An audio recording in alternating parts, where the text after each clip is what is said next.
Hello, you are listening to an episode of Trade Talks, a podcast about the economics of trade policy. I am Samaya Keynes, Trade and US Economics Editor for The Economist. And I'm Chad Bown, a senior fellow at the Peterson Institute for International Economics in Washington. This week, we're going to talk about the link between trade and information. So who knows what, where, and when. The link between the two helps to explain a puzzle that economists face, which is that their models tend to predict much more trade than there actually is. If you look at the real world, it looks like there are opportunities for people to do better for themselves, to make profits, to exchange.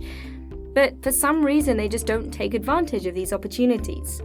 Now, some of that is because of tariffs, red tape, transport costs, but some of it could be because there's a lack of information. What if people just don't know what is going on in foreign markets? Hard evidence on this is really hard to find. But Claudia Steinwender has some, and we're going to be talking with her today on this episode of Trade Talks. Claudia is an assistant professor at the Massachusetts Institute of Technology, the MIT Management Sloan School. She's a trade economist and also an economic historian. And she has some really cool research she's going to share with us, including a freshly published article in the American Economic Review. Claudia, hello. Hello. First of all, Claudia, can you explain a bit more about this puzzle within economics, this missing trade? What does that mean in the real world? So we know that trade falls with distance. So that means countries tend to trade much more with neighboring countries than with countries very far away. Really, the world is very far from being flat, contrary to popular belief. What is less clear, though, is why this is the case. So today we have tariffs which are very low. This might change in the future, but they are pretty low compared to historical standards. Also, transport costs are very low. And still, we see the world is not really being flat. So some economists have tried to understand what are these remaining trade costs, what are these indirect barriers to trade. And information frictions has been proposed to be one of them, but we really don't understand very much of that. And when you say information frictions, that's the fact that people just don't know what's going on in a different place. Exactly. So think of you being an exporter. You maybe want to be exporting to a foreign country, but you don't know the consumers there. You don't know the taste of the consumers. You don't know how to access that country. And so you might not export. And the same goes for the consumers who might want to be importing from a foreign country, but don't just know what kind of goods are there. Might I like these goods and these sort of things. So the concern is if there's a lot of this trade that's missing, well, if it gets found, that's beneficial for exporters, for consumers. That can make the pie bigger for everybody. So how have you looked at this question of whether a lack of information has actually been holding trade back? So I've looked back in history in order to find an answer. Because I think there's still a lot that can be learned from history. And I like going back to where things really started. I looked back in history into the 19th century, which is when the telegraph network got invented and when for the first time in history, information was able to travel faster than physical goods. I looked at the transatlantic telegraph connection between the US and the UK, and I looked at that in the context of cotton trade. Cotton trade was the most important industry in the 19th century. It's really hard to overstate its importance. For example, half of the US exports was actually in raw cotton at that time, and a third of British imports was in cotton. Okay, so can you set the scene? How did the cotton industry work before the introduction of the telegraph? Raw cotton was produced in the United States, and there were merchants in New York that had to ship the cotton to Liverpool, where the cotton textile industry was located. So imagine we are in New York, there's an organized exchange, and say you're a merchant in New York. Every day, there's lots of raw cotton coming in from the fields. Farmers ship the cotton to the exchange in New York. And you as a merchant now have to think about how much cotton to export to the UK and how much price to pay for it. Well, it takes a lot of time to then ship the cotton over to the UK. So you need to make an estimate, a forecast about how much cotton will be demanded in Liverpool. Ideally, you want the price of cotton to be high when the cotton arrives in Liverpool, because then demand is high and you really can make profits. But you really don't know much about Liverpool. In fact, the most recent information that you have about Liverpool is about 2 weeks old, because this is how much time it takes a steamship to bring information from Liverpool to New York. In the case of the cotton industry, I found that the price difference was actually equivalent to 16% of the New York price, so really large. And this really means that, say, for example, the price in Liverpool was much higher than the price in New York. This means that there is arbitrage opportunities that are left on the table. There's not enough trade. So tell us more about this telegraph invention and how it affected the cotton trade at a practical level.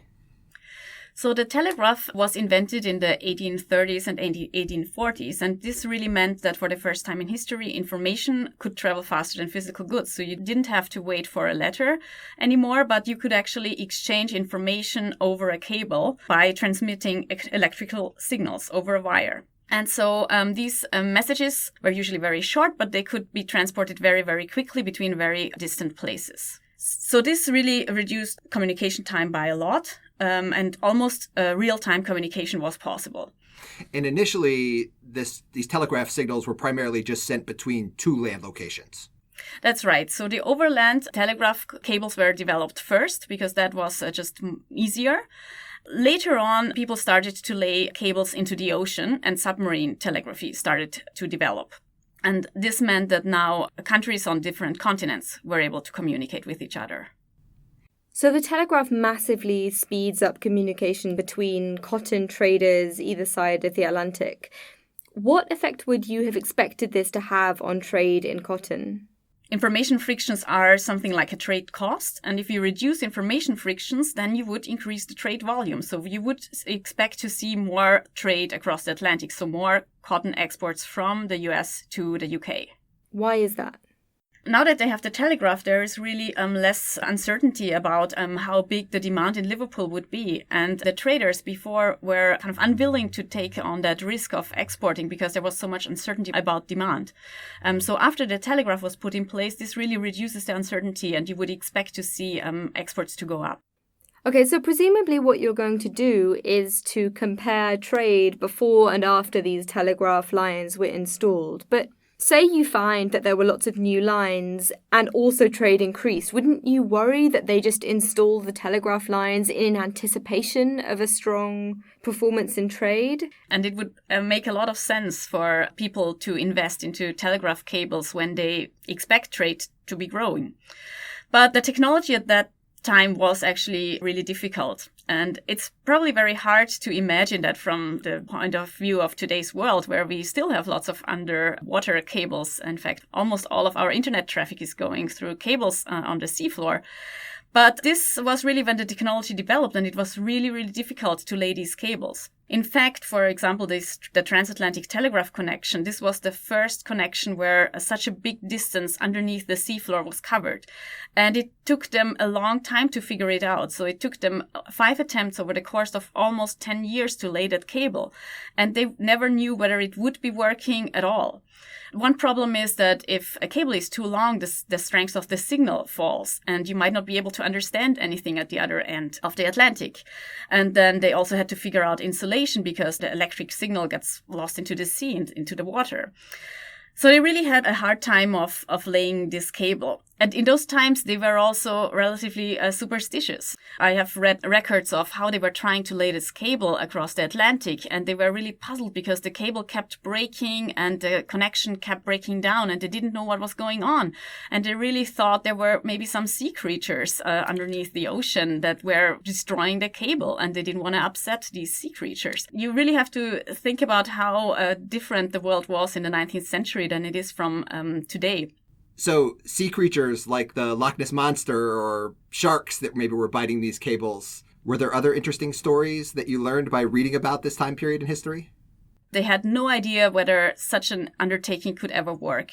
And in fact, I have a huge admiration for these entrepreneurs that really didn't give up and that really tried to raise the capital again and again, because the cable was very, very expensive, and often the cable snapped and the ends got lost into the sea, and that was it. They had to go back and raise more capital, try to find people crazy enough to believe in this sort of undertaking and finance the cable again. So it came as a big surprise when it actually worked on the 28th of July in 1866. So there was just tremendous uncertainty about whether this undersea cable going from Britain to America was ever going to work or not. And there's a lot of uncertainty about the timing of when it was actually going to work. And I think it's clear that the actual timing had nothing to do with the trade volumes of cotton that were happening during that period of time. Okay, so what did you find? Did the laying of the telegraph cable actually affect trade in cotton? Immediately, you could see that the price differences reacted. The price differences fell immediately. It fell by 35%. And what is interesting is that the variance of the price difference fell even more dramatically by 93%. So if you take all this together, the reduction of the price distortions is actually equivalent to abolishing a tariff of about 7%. So quite a large magnitude. So essentially, this telegraph meant that traders had more information, and it looks like that had a real effect on trade. Interestingly, it not only increased exports of cotton on average, but it also increased the volatility of cotton exports by even much more than average trade flows. What I see is that after the telegraph, exports really become more volatile. And you might wonder, why should that be the case? Because less uncertainty would probably mean a more stable environment for these merchants. Better information really helps merchants to understand what the future demand in Liverpool will be. And so it allows them to react to demand and to change their export volume to actual demand situations. So this is really what happened. Exports became more volatile because you see exports when it was demanded most and no exports when there was no demand. So this is a really important point because normally we associate volatility with something bad, uncertainty, things like that. But here, the more fluctuations mean that these export shipments are actually matching up demand and supply. So the volatility is actually a good thing. Okay, now you don't claim to be the only one to have ever looked at this particular episode in history and the impact of the telegraph on cotton. So could you briefly talk about what other researchers have found and what questions they've looked at? So this paper is really about the immediate effects of the telegraph. The telegraph gets established, and I look at basically how trade changes from one day to the next. But on the long run, other things might change. People have argued that the telegraph made it easier to redirect ships across the globe and use shipping capacity more efficient, which reduces shipping costs, and then, as a kind of more indirect effect, also would increase trade flows. There existed lots of tramp shipping at those times, so ships were not necessarily at fixed routes, but they were instead going up and down the coast, trying to get their capacity filled, and then they would take off to one or more destination markets. But they never knew where to go next, but the telegraph helped them to understand where is the demand for shipping, so the ships could fill up their capacity more quickly and thereby reduce their cost because capacity was utilized much more. The other thing that is happening on the more long run is that we see the development of futures trading in cotton in both the New York and Liverpool exchange. So a futures market is basically people agreeing to buy and sell cotton at some future date, not today. So futures trading really means that you can sell a piece of cotton to merchants in Liverpool, and the cotton is not even there. It will arrive in the future. But you can already sell it because you know that it exists and it's on transit. Futures markets are really important again for merchants because it reduces their risk and makes them more likely to be able to export more goods to Liverpool. So it's again an instrument that reduces uncertainty for merchants. And then there's another hypothesis that the telegraph itself also helped to spread ideas between countries and help technological diffusion. And this is what I actually look at in another paper. Okay, so that gives us a chance to talk briefly about another paper that you have, and this is new joint work with Reka Juhas at Columbia University. So in this one, you're looking at cotton trade again, but at each stage of the cotton industry supply chain. So what did you think would be interesting to look at there? 2/3 of today's trade is in intermediate inputs. And there is the notion that people think that the internet is really responsible for that. So we went back in history again to the 19th century and tried to study the equivalent of this. Already in the 19th century, in the cotton textile industry, there was a lot of trade in intermediate inputs. And these intermediate inputs were cotton yarn. So this is the raw cotton spun into yarn. And then the yarn in the second stage of production gets woven into plain cloth. And finally, the plain cloth gets printed and embroidered, and you get a finished cotton cloth, which is the final good. So when you look at the impact of the telegraph on these different stages of production, this trade in yarn, in plain cloth, and in finished cloth, what did you find? Were all of the inputs affected equally? So in fact, we found that the earlier stages of production, so the trade in yarn, reacted much more strongly to this reduction in information frictions. Communication time reductions had a much stronger impact on trade in yarn compared to trade in the finished cotton cloth. And so were you surprised by this? What did you think was going to happen, and what's driving these results? Yes, we were in fact a bit surprised, because at first we thought that demand will be more volatile for final goods because they are more differentiated products, and information should have an even larger effect there than for raw materials, so the case of raw cotton, for example. However, this is really not what we found. Instead, the impact of yarn was larger. And we tried to dive in a little bit into the historical background, and we realized that the reason for this was that yarn was a highly codifiable good. What I mean by that is that yarn was standardized. You could order it very easily by just giving a number which defined the fineness of the yarn. However, the telegraph was much harder to use on printed cotton cloth because then you needed to communicate the printed patterns and describe the colors and flowers and whatnot they put on the cloth. And the telegraph could really not be used for that. So we realized that codifiability, which means how easy can you specify your product in words as opposed to seeing product samples, is really what mattered for the use of information communication technology. So that's the short term. What did you find about the long-term effects of the telegraph on this supply chain? So we find that trade in yarn really increased for the first 10 years or so after the telegraph, but then the effect starts to decline. And a natural explanation for this is that countries first import yarn, but then later they develop their own production capacities to be able to produce this yarn themselves. And this is what we basically looked at next. And we saw that trade in yarn really then stimulated the establishment of spinning mills overseas and really fostered the spread of the technology that was developed in Britain first throughout the globe. So in both these papers, are there caveats that listeners should have in mind when they're thinking about your results here? So, of course, there are some differences between trade in the 19th century and trade today. One difference is that today we do have much more direct interaction between buyers and sellers, whereas in the 19th century, most of the trade really went through merchant houses. And also today we have more multinational companies, so there's lots of trade within the boundaries of the firm. There is reason to believe that these direct buyer-seller relationships and the multinationals interact with the way how we think about information exchange and affects information exchange. So this is really something that we should study more deeply. In this study, we really started with a very simple supply chain. Just had 3 products, and yarn was transformed into plain cloth was transformed into the final good, finished cloth. But we have many production chains which are much more complex. We call them sometimes spider production networks. And there is lots of different legs of the spider that are happening simultaneously. So we might think that having information about one or the other leg of the spider might again interact with each other and affect the way how information affects trade. So you've mentioned differences between the 19th century and today, but what lessons can we draw from your research for policymakers to understand the real world today? So one thing that we can learn is really that if we have a setting where production or export decisions need to be made in advance, and this is pretty much all the time, exporters and producers have to decide way before they know the final demand for a product on how much to produce and how much to export. So there is a lot of uncertainty in these settings. And what you really can do is 2 complementary things. One is you can reduce the forecast horizon, so try to reduce the time between the production decision and consumption. And the other thing is to improve the precision of the forecast. So this is really what the telegraph did in the 19th century for the merchants. Today, we have lots of examples of companies engaging in both of these. Cotton textile retailers like Zara or H&M, they have supply chain management to try to reduce really the time between production and when the goods reaches the consumers.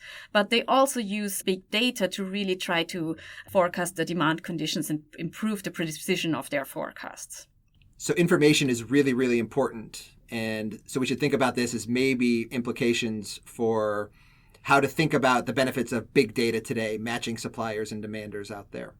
Okay, so that's your first paper. How about your second paper?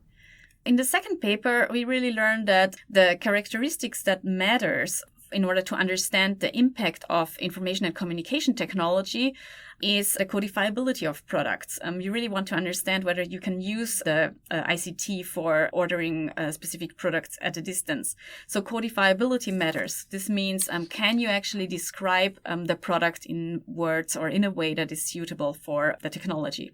At the same time, we learned that information communication technology can affect the diffusion of technology throughout the world and could do so by learning from importing and at the same time importing capital goods. This is something that people are really interested in. How can firms learn by importing high-tech goods and then later be able to climb up the value chain and develop it for themselves? So just to play devil's advocate here, I mean, we're talking about the telegraph, which when you think of all the technology we have around now, it just seems like a fairly basic invention. Surely with the internet, we've exhausted all of these information gains. How much more is there really to be found? Yes, sure. The telegraph was used to communicate words, but then later on came the telefax. So you could actually communicate printed patterns in black and white. Afterwards came the color telefax, so you could actually transmit colors. And now we have the internet, so you can describe things in pictures. But I think what people always tell me when I talk to them about my project is that there is still lots of frustration when you order stuff through the internet. How often have you ordered something and then it just didn't look right? The touch and feel of a certain fabric was not right. What I'm really still waiting for is technologies that transmit the touch and feel of a fabric, for example, or the smell of goods. And this might sound very utopian now, but probably not much more than what the telegraph sounded to people in the early 1800s. When these technologies eventually come, I think we learn that we really have to look at the codifiability of the goods in terms of what characteristics can be transmitted through these technologies in order to understand what will the impact of trade be. So information matters, codifiability matters. We've solved those puzzles. What other puzzles are still out there? We really have only very suggestive evidence in this paper about how information frictions affects the diffusion of technology throughout the world. And there's a lot of notion today that maybe by learning from importing, countries can climb up the value chain and maybe start doing things on their own and start to become more technologically advanced. This is a big topic, for example, for developing countries and how trade helps them to develop. But learning by importing is still a bit of a black box, and we don't understand exactly how learning by importing takes place. In our paper, we suggest that there might be some learning by importing through the interaction with manufacturers, and then you can use this knowledge to set up your own production facilities. But we really need to understand this much better. Great. There's a lot to learn from the telegraph. And that's all for Trade Talks. A huge thank you to Claudia Steinwender at the MIT Management Sloan School for sharing her research, including her paper with Reka Juhas at Columbia University. We'll make sure to tweet out links to all of their research. And as usual, tell your friends, any cotton spinners, telegraph operators, or big data crunching geeks you know about the podcast. You can follow me on Twitter. I am at Samaya Keynes. And I'm at Chad Bown. And we're on @trade__talks. That's not one, but two underscores, @trade__talks. Because one telegraph link is good, but two is even better.